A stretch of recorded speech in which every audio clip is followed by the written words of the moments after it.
এখন একলা পুরা শেষ হয়ে যদি নিবে তাছাড়া গতি নাই।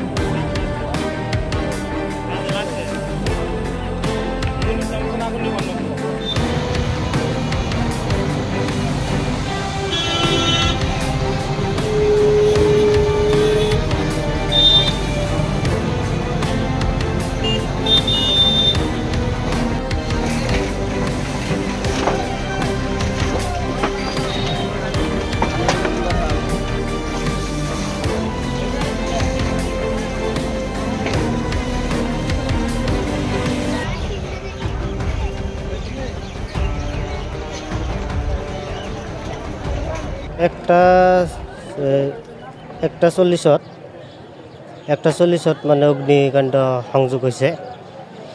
প্রায় 80-90টা দোকান মানে বাষ্পীভূত হয়েছে, পুরি ছারখার হয়েছে।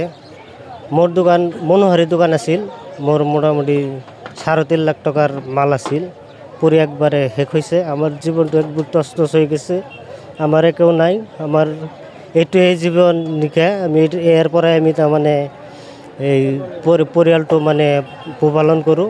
আমাৰ জীৱনটো একবাৰ শেষ হ'ল, গৰ্বত হৈ গ'ল। এইখিনি আমার ক'ব লগা কথা। আমি আর কি কম।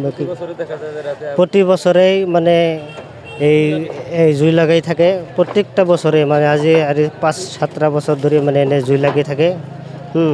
এনে কোনো নাই, হ্যাঁ, ফায়ার ব্রিগেড নাই, যে কিবা সুবিধা নাই আমার, মানে বহুত অসুবিধা। অতি সোনকালে এটা ফায়ার ব্রিগেড আমার ইয়াতে দিব লাগে, এইখিনি আমার ক'ব লগা কথা।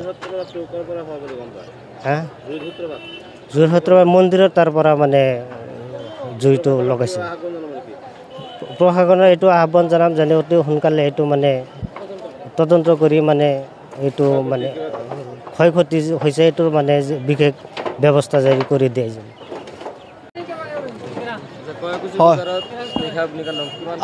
আজি কয়াকুছি বজাৰত ৰাতি প্ৰায় 2টামানত অগ্নিকাণ্ড সংঘটিত হৈছে। সেই সংঘটিত হোৱাৰ ফলত মোটামুটি 100-150 মান দোকান পুৰা অগ্নি জাগ হৈছে।